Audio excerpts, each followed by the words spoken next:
नमस्कार, मैं हूं अजय आनंद और excelup.com के हिंदी क्लास में आपका स्वागत है। इस वीडियो में मैं परशुराम लक्ष्मण संवाद के भावार्थ के बारे में बताऊंगा। परशुराम लक्ष्मण संवाद एक प्रसंग है जिसे तुलसीदास द्वारा लिखित रामचरितमानस से लिया गया।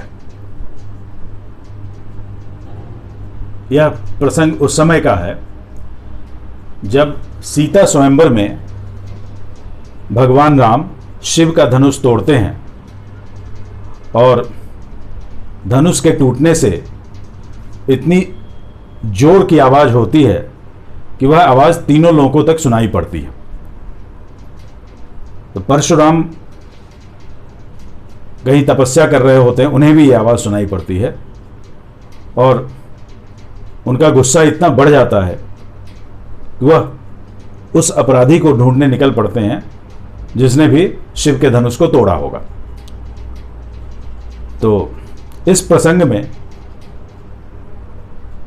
परशुराम और लक्ष्मण के बीच वाद विवाद है, आप संवाद भी कह सकते हैं, जिसको तुलसीदास ने बहुत ही अच्छी तरीके से जिसका वर्णन किया।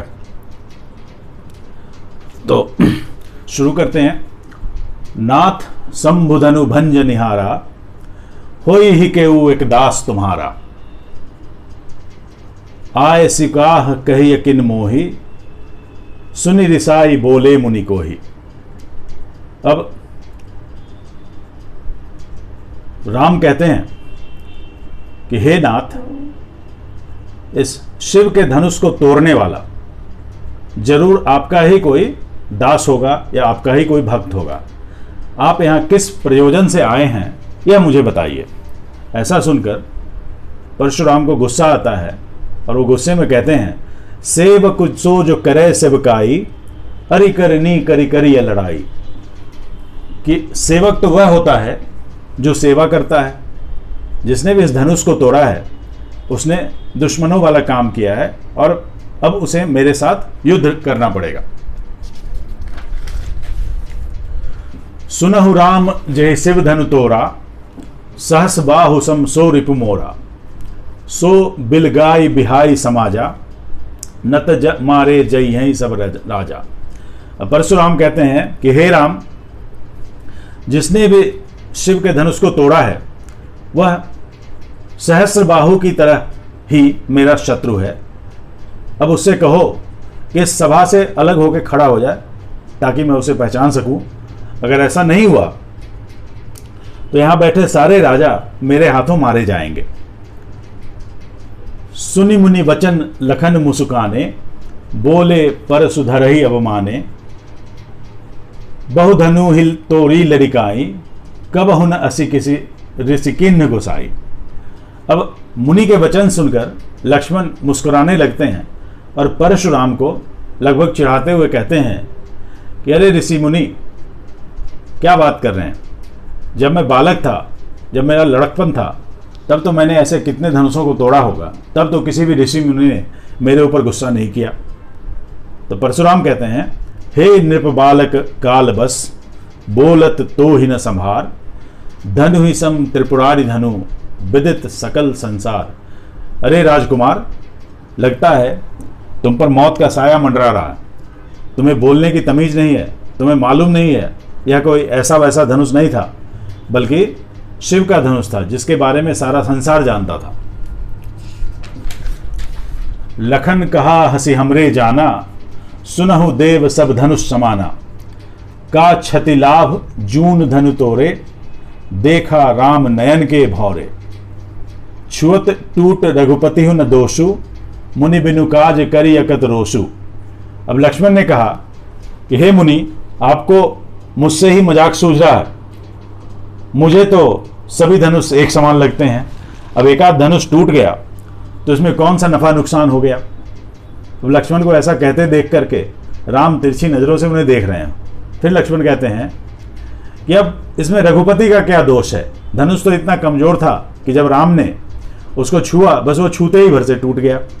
अब आप बिना वजह इस पर गुस्सा ना करें। बोले चितय परसु की ओरा, रे सठ सुने सुभाव न मोरा। बालकु बोली बधौ नहीं तो ही, केवल मुनि जड़ जा नहीं मोही। अब अपने फरसे की ओर, अपनी कुल्हाड़ी की ओर देखकर परशुराम कहते हैं कि रे सठ, रे ढीठ बालक, तुम्हें मेरे स्वभाव के बारे में नहीं पता है। लड़का बच्चा सोच समझकर मैंने अभी तक तुम्हारा वध नहीं किया, तो क्या तुम सिर्फ मुझे आम ऋषि मुनि की तरह कमजोर समझ बैठे हो? मैं आम ऋषि मुनियों की तरह कमजोर नहीं हूं। बाल ब्रह्मचारी अति कोही, विश्वविदित क्षत्रिय कुल द्रोही।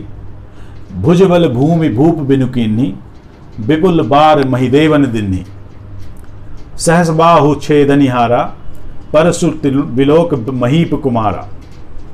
अब परशुराम कहते हैं कि मैं बाल ब्रह्मचारी हूं, मैं पूरे क्षत्रिय कुल का द्रोही हूं और इसके बारे में पूरा संसार जानता है। मैंने अपने भुजबल से और महादेव के आशीर्वाद से इस पृथ्वी को कितने ही बार क्षत्रियों से विहीन कर दिया था। सहस्त्रबाहु जैसे ताकतवर योद्धा को मैंने मार गिराया था। हाँ, तो तुम मेरे परशु को देख लो और इससे डरो। माँ तु पितहि जानी सोच बस, करसी महिष किशोर। गर्भक के अर्भक दलन, परशु मोर अति घोर। अब तुम मेरे परसे को देखकर डरो और यह सोचो कि अगर तुम्हारी हत्या हो जाती है, तुम्हारा वध हो जाता है, तो तुम्हारे माता पिता पर क्या बीतेगी।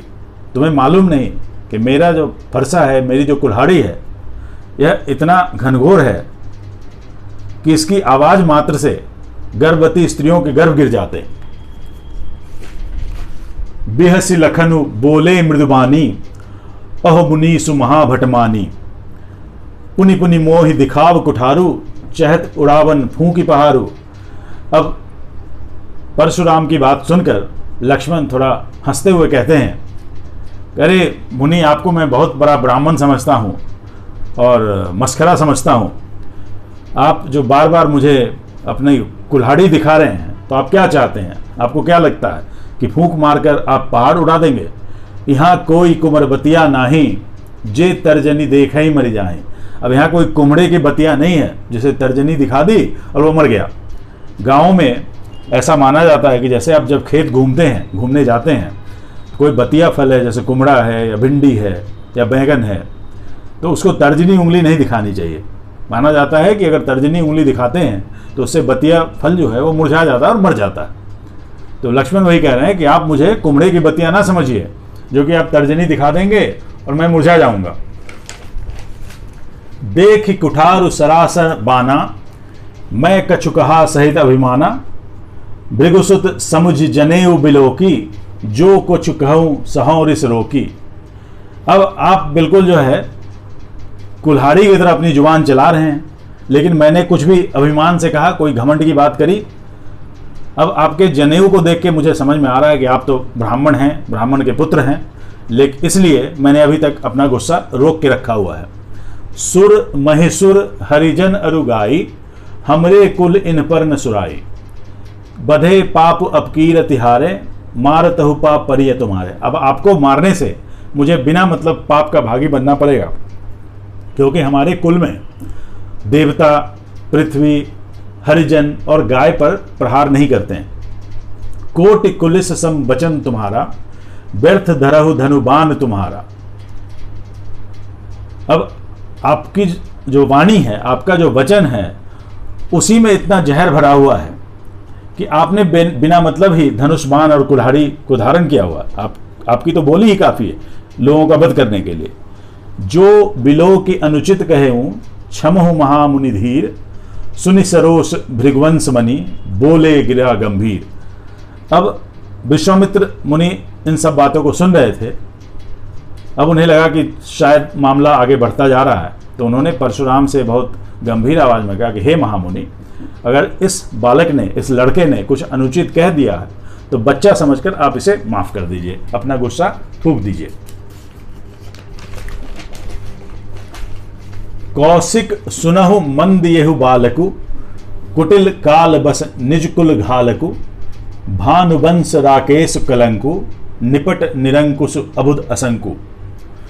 काल कवल होई छन माही, कहो पुकारी खोरी मोहि नाही। तुम हट कहो जो चाहु उबारा, कही प्रताप बल रोष तुम्हारा। अब कौशिक कहते हैं विश्वामित्र को कि परशुराम कहते हैं, हे विश्वामित्र, यह बालक मुझे मंद बुद्धि जान पड़ता है और यह काल के बस में आकर इस पर मौत का साया मंडरा रहा, तो यह अपने ही कुल की हानि करने वाला है। जिस तरह से चंद्रमा सूरज के वंश में पैदा होकर भी कलंकित है, चंद्रमा पर कलंक है, उसी तरह से यह बालक लगता है मुझे कि बिल्कुल ही निपट महामूर्ख है, निरंकुश है, अबोध है। हाँ, तो अब मेरी जो कुल्हाड़ी है बार बार मुझसे कह रहे हैं कि इसे काल के गाल में भेज दें, लेकिन वो तो कहिए कि आपने बीच में बचा लिया और मेरे गुस्से से यह बच गया, इसलिए इसकी जान बच गई। लखन कहेउ मुनि सुजसु तुम्हारा, तुम्हें अछत को बरनय पारा। अपने मुँह तुम आपनी करनी, बार अनेक भांति बहुबरनी। अब लक्ष्मण कहते हैं, हे मुनि, मैंने आपका सुजस बहुत सुना है, क्योंकि पिछले काफ़ी देर से आप अपनी बड़ाई किए जा रहे हैं, आप अपने मुंह मियाँ बिट्ठू बने जा रहे हैं, हर तरीके से आप अपने बारे में बता रहे हैं। नहीं संतोष तो पुनि कछु कहो, जान रिस रो कि दुसह दुख सहो। और अभी भी संतोष नहीं हो रहा है तो और भी कुछ बोलिए। हाँ, बेकार अपना गुस्सा मत बर्दाश्त कीजिए, कोई दुख अंदर न रखिए और आप बोलते रहिए। वीर व्रति तुम धीर अछोभा, गारी देत न पावहु शोभा। जो वीर होते हैं उनमें अधैर्य शोभा नहीं देता है और उनके मुंह से अपशब्द अच्छे नहीं लगते हैं। सूर समर करनी करही, कतिन जना वहीं आपू। जो शूरवीर होते हैं वो युद्ध में अपनी बड़ाई नहीं करते हैं, वो अपनी कथनी दिखाते हैं, अपनी वीरता दिखाते हैं। विद्यमान रन पाई रिपु, कायर कथई प्रतापु। और जो कायर होते हैं वही सामने में शत्रु को देखकर अपने बारे में डींगे हाँकने लगते हैं। तुम तो कालु हाक जनु लावा, बार बार मोहि लागी बुलावा। सुनत लखन के बचन कठोरा, परसु सुधारी धरे उकर घोरा। अब लक्ष्मण की कटु वाणी सुनकर के परशुराम ने हाथ में अपना फरसा उठा लिया, अपनी कुल्हाड़ी उठा ली और लगभग उनके पीछे दौड़ने लगे। तुम बार बार जो है तुम मुझे गुस्सा दिला रहे हो और मुझे बुला रहे हो कि मैं तुम्हें काल के गाल में भेज दूं, काल के मुंह में भेज दूं। अब जनिदय दोष मोहि लोगु, कटुबादी बालकु बद जोगी। बाल बिलो की बहुत मैं बाँचा, अब ये हूँ मरनिहर बासाचा। अब ये बालक जो है, अभी तक तो बच्चा समझ के मैंने छोड़ दिया था, लेकिन इसकी जो वाणी है, इसके जो वचन है, इससे लगता है ये बनने के लायक ही है और ये वध के लायक है। इसलिए अब यहाँ पर कोई भी मुझे दोष नहीं देगा और मैं इसका वध कर दूंगा।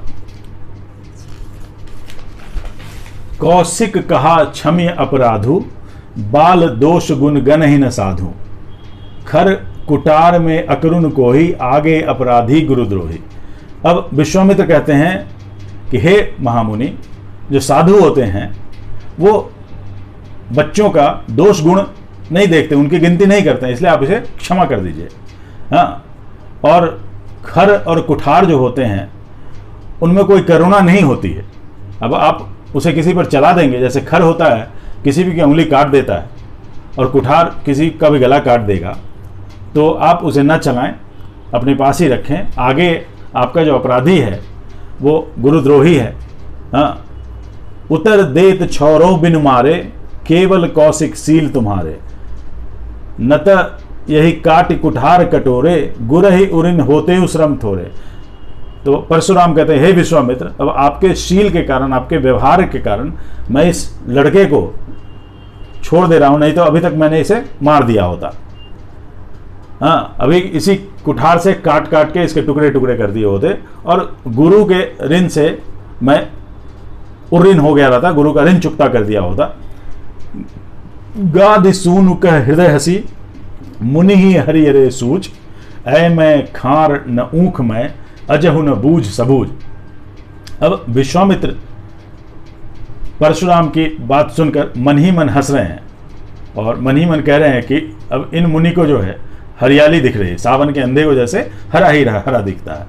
अरे उन्हें मालूम नहीं कि यह बालक खरपतवार का नहीं बना हुआ, ऊंट का नहीं बना हुआ है, हाँ, यह ऐमय है, मतलब ये फौलाद का बना हुआ है, और ये साधारण बालक नहीं है, ये बहुत वीर बालक है। कहे लखन मुनिशील तुम्हारा, को नहीं जान विदित संसारा। माता पिता ही उरिन भय नीके, गुर रिनु रहा सोच बड़ जी के। अब लक्ष्मण कहते हैं कि हे मुनि, आपके प्रताप के बारे में कौन नहीं जानता है, आपके प्रताप के बारे में पूरा संसार जानता है। हर किसी को पता है कि आपने अपने माता पिता का ऋण कैसे चुकाया था। कहानी है कि अपने पिता के आदेश पर परशुराम ने अपनी माता का वध कर दिया था। गुरु ऋनु रहा सोचु बरजी का। अब गुरु का ऋण आपको चुकाना है तो पता नहीं इतने दिन आप कहाँ थे। सो जनु हमरे ही माथे काढ़ा, दिन चले गए ब्याज बढ़वाड़ा। अब गुरु के ऋण के तो बहुत दिन हो गए तो उसका सूद बहुत बढ़ गया होगा। अब वो सूद जो है आप मुझसे वसूलना चाहते हैं। अब आनिय व्यवहारिया बोली, तुरंत देव मैं थैली खोली। अब कोई व्यवहारिक बात करिए तो मैं अपनी थैली खोल दूं और आपका ऋण चुका दूं। सुनि कटु बचन कुठार सुधारा, हाय हाय सब सभा पुकारा। भृगुवर परसु देखा बहुमोही, विप विचारी बचो नृपदोही। अब यह सुन करके परशुराम का गुस्सा और बढ़ गया और वो कुठार लेकर के लक्ष्मण के पीछे दौड़ने लगे। यह देख करके पूरी सभा में हाहाकार मच गया। हाँ, तो अब लक्ष्मण कहते हैं कि हे परशुराम, आप मुझे क्यों अपना फरसा दिखा रहे हैं। विप्र विचारी बचाओ निर्दोही। अब आपको ब्राह्मण छोड़ करके समझ करके मैं छोड़ दे रहा हूं। मिले न कबहों सुभट रन गाढ़े, द्विज देवता धरही के बाढ़े। आप तो लगता है कि बिल्कुल अपने ही घर में शेर हैं। हाँ, तो जिनको कि लगता है कि हम सबसे बड़े हैं। आप कभी किसी से रण में मिले ही नहीं, ठीक है, तो आप कभी सामना करिए, यहाँ सभा में मेरे से लड़ाई ना करिए, युद्ध भूमि में आइए, फिर मैं अपना बाहुबल आपको दिखाऊंगा। अनुचित कहे सब लोग पुकारे, रघुपति सह नहीं लखन निवारे। अब लोगों को लगने लगा कि भाई मामला बहुत बढ़ता जा रहा है।